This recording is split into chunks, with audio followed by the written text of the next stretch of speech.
What's up, everybody? Frank Valkyrie, welcome to the channel. Thank you so much, guys. Really, I have to say every now and then, thank you so much for being here, for the support, for all the new subscribers. Let's continue. Let's continue growing this channel in new directions. And today we're checking this second part, which I did the first part a little bit of this new release from Incredibly Average, which is basically the first person that got me into the JD realm when I realized how good of a private detective he was, presenting the evidence on the JD case well before anything else. So absolutely good that he's having this new material to share with us. This is part of his stream. I'm just going to share with you part of it. And of course, you can see all the other videos on Incredibly Average. You can subscribe to him and support this page as well. But I'm really curious to see this part as well. So let's do a little bit of commentary and share it together. Let's go. This is AH 2016 deposition when she was, let's say, a little different. I'm sorry, I didn't mean to keep you waiting. No question. Thank you. For the record, Mr. Harder, I would like you to be aware that if this inappropriate and improper making of speaking objections continues by you, if this coaching the witness through your speaking objections and your testimony in these proceedings continues by you, we will have no choice but to stop these proceedings and seek relief from the court by filing of in limine motions. I would just like to make clear, I have not testified at all, so what you just said is incorrect. My speaking objections are only when you are unclear about my legal objections because you keep asking the same things over and over, and it seems like I'm not being clear, and so I just want to be clear. In no way am I being obstructive at all. In no way am I interfering with your deposition at all. And I also find your questioning to be highly problematic, and I need to be able to have a clear record as to why I feel that way. And we reserve the right to file in limine motions in connection with your questioning. Are you finished, Mr. Hart? I am, and I think I went on about it the same amount of time that you did. Ms. Hurd, on May 22, 2016, Wow. before or after you attended the birthday party to which you referred previously, at any time during that day, did you go to the police? No, I did not. I did not go to the police. Okay. At the time you first filed, when did you file your action for dissolution in this case, for your divorce against Mr. Depp? Calls for a legal conclusion. I believe it was on. I believe it was on the following day, on Monday. But that's my maybe the next day. I don't recall the exact date. Okay. Prior to filing that action, am I correct? You communicated at some point prior to the filing of that action with your publicist, Jody Gottlieb? Vague and ambiguous. I don't remember. I don't remember every time we text the date of those texts. Okay. Do you have any of those texts with Jody Gottlieb from May 21 or May 22? I don't know. I wouldn't. Okay. Could you do me a favor and preserve or keep those texts for me? Sure. Thank you. Did you communicate? Do you remember communicating with Ms. Gottlieb before you filed your papers in court? Vague and ambiguous. Vague as the time. If you say it was May 23rd, 2016, that would be Monday. Oh, okay. Prior to that, did you communicate with Ms. Gottlieb about the filing of your papers? I believe so. Okay. What did you discuss? I don't remember all of our discussions and what they entailed. Okay. I hear you say you don't remember all of your discussions. Could you tell us what you do remember? I remember having a phone call with Jody. And do you remember what you discussed? I remember part of what we discussed. Could you share that with us? Wow. I believe I called her and said, Jody, I'm going to have to file for a divorce, and I'm told that it's forced to be, or it could become public record, or it could become out in the public because of the nature of how the filing of such paperwork demands. And because I was told that there was a possibility for it to get out in the public, I needed her to know that I was going to file. And I told her, listen, I have unfortunately kept something from you.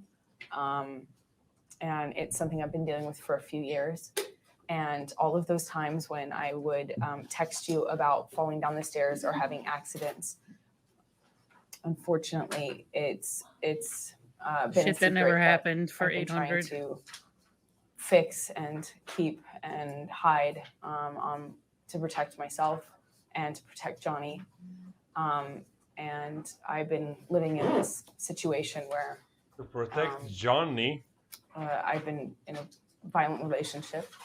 And all of those times when we would talk about my bruises and things like that, the black eyes, the busted lip cover-ups that we had to do with makeup, to red carpet, makeup attempts to try and hide like the scarring I got from Australia when Johnny was holding me down on the glass table with all the broken glass, and I had all these bad scars on my arms, and I was worried about that for the red carpet. I said all of those times I've been covering up this secret part of my life, which is that I've been living with Johnny, and it's been really, I've been living in a very violent relationship, and he's been hitting me. And I yesterday or day before, or some days before, Johnny came over to talk. And we are supposed to just talk about his mom. I wanted to be there, but I still wanted to have some protection from him. So I asked that Johnny come over in the daytime when it was most likely that he was sober. And he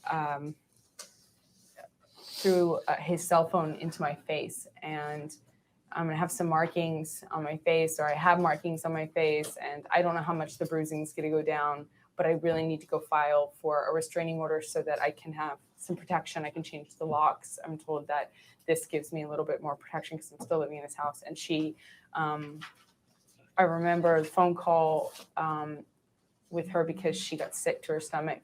And she said, she was at a play and she said, I'm sorry, I have to step out. I feel sick to my stomach. And I said, I'm really sorry. I've been keeping this from you. And that's what I remember.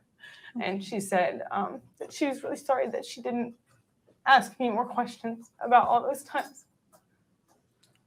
And that she was there for me and that she was giving me on the next flight home.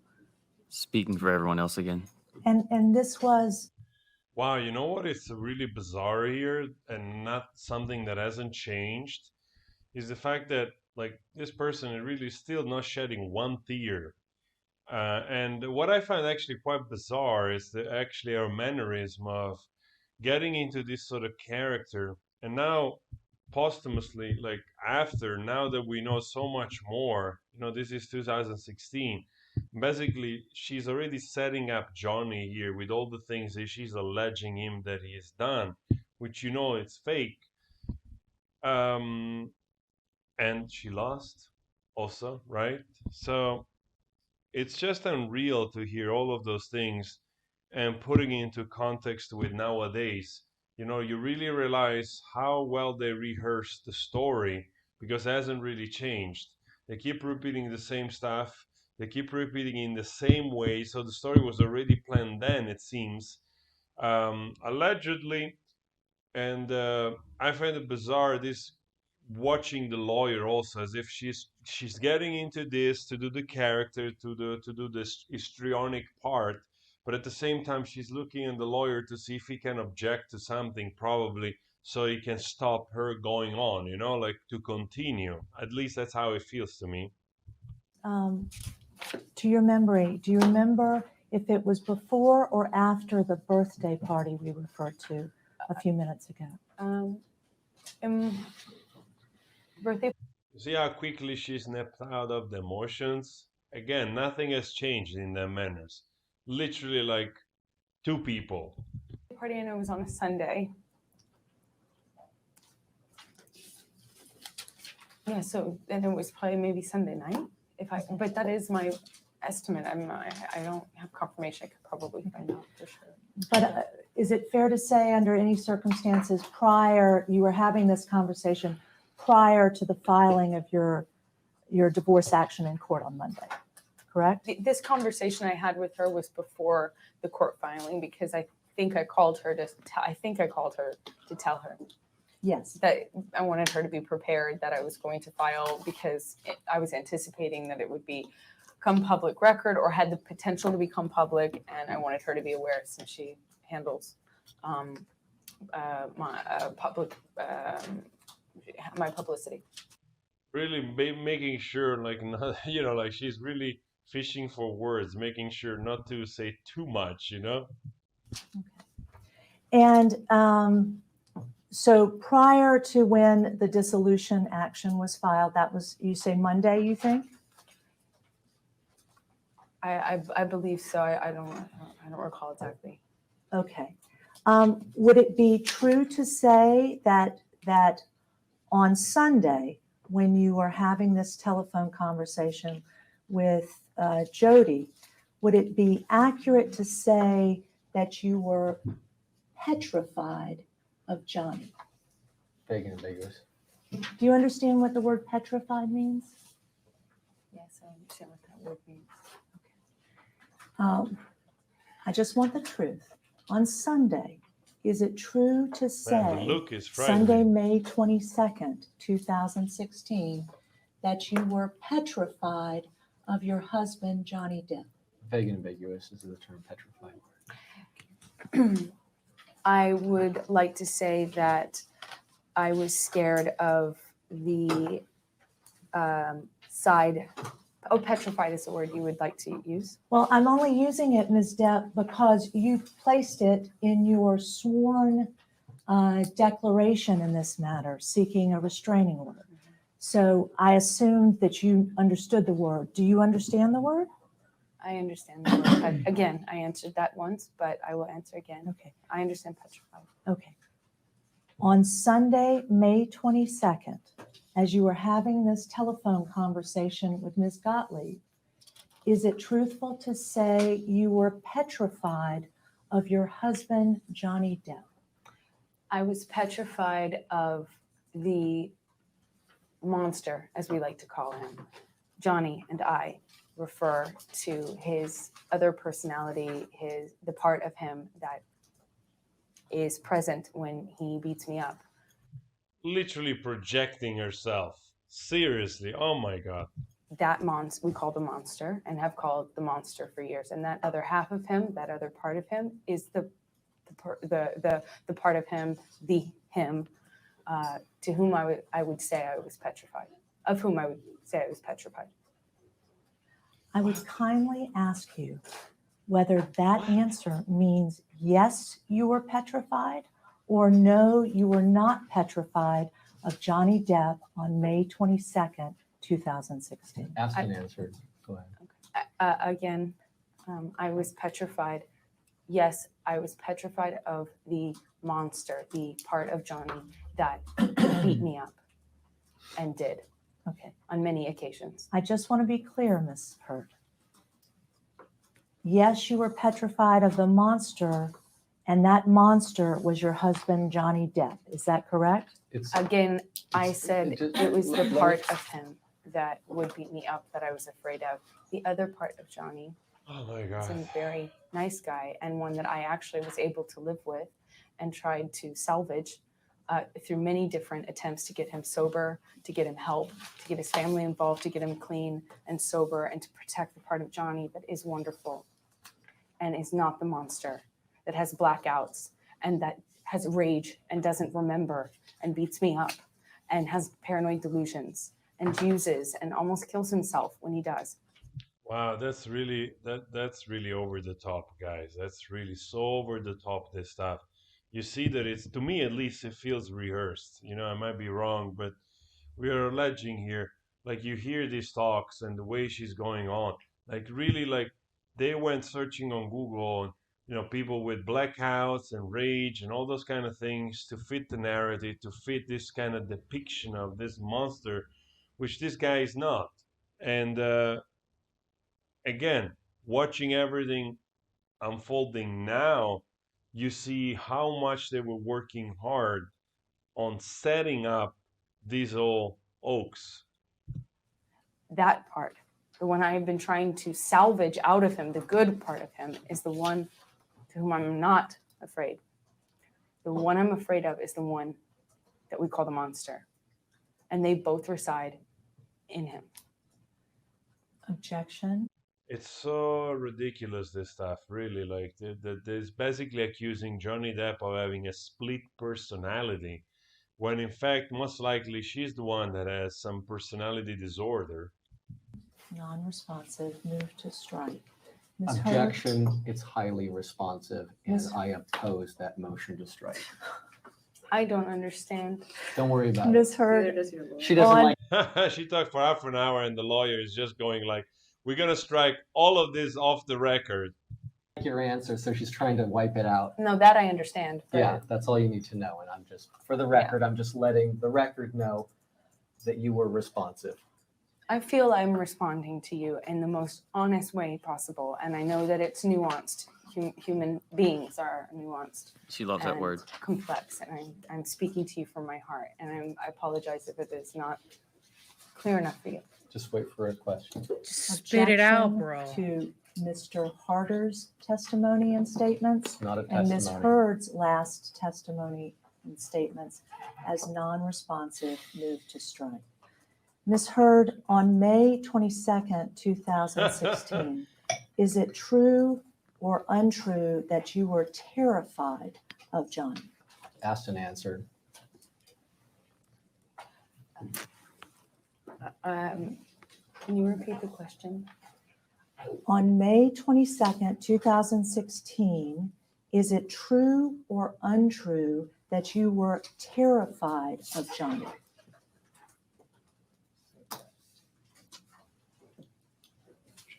On May 22nd? Yes.